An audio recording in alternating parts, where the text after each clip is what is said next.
It started like any ordinary afternoon.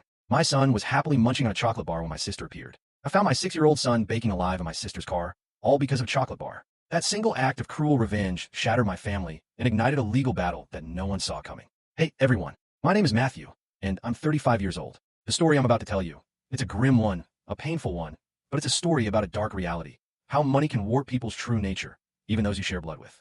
First, a little about me. I'm a business director for a real estate company here in California, and I'm a single father. My wife, the love of my life, passed away during the pandemic in 2020. Ethan, my son, was only 2 years old then. Her death left a hole inside me that nothing can ever fill. After she was gone, all my love, all my energy went into that little boy. He's the sole reason I get up every morning and fight through life. Fortunately, my parents live nearby, only about 16 miles away. They've been incredibly helpful with Ethan over the years. I often send him down with them on weekends when need to meet clients. My parents have 2 children, me and my sister, Laura. She's 4 years younger than me. She didn't go to college and married pretty young. Her husband has a regular job and makes little money, so their life has always been difficult. Our relationship used to be normal, not super close, but without major issues. But 2 years ago, everything changed. And I am certain of one thing.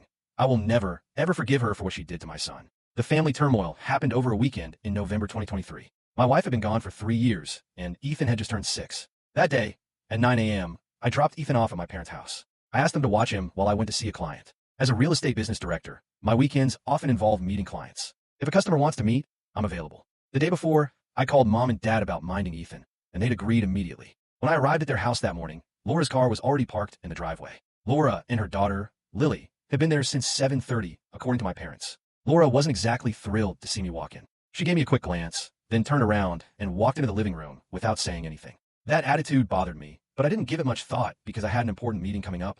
After hugging Ethan, Mom rubbed my shoulder and said gently, "Don't worry, just go handle your business. We'll take care of Ethan." Dad nodded in agreement, adding, "Just focus on work. Ethan can stay here all day if necessary." I thanked him. Then I knelt down to embrace Ethan, kissed his forehead, and told him, "Be good, okay? I'll be back in a little bit." Ethan nodded, that innocent smile spreading across his face as he whispered, "Yes, Dad, I'll be fine." I left feeling at ease, but throughout the drive, I was restless and apprehensive. Something about Laura's gaze made me nervous, but I couldn't describe why. I had no idea my gut intuition would be confirmed in the most terrible way imaginable. After 3.5 hours of client meetings, I returned to Mom and Dad's house around midday. The meeting went well, and I had brought 2 chocolate pastries with me, one for Ethan and one for Lily. After parking, I observed that Mom and Dad's cars were not in the driveway, only Laura's. I stepped in and noticed Lily and Laura seated on the couch watching television. Laura rolled her eyes and returned her attention to the television. What drew my attention was Lily's terrified expression. The small girl avoided eye contact with me in an unusual way, and I couldn't see my 6-year-old son anywhere.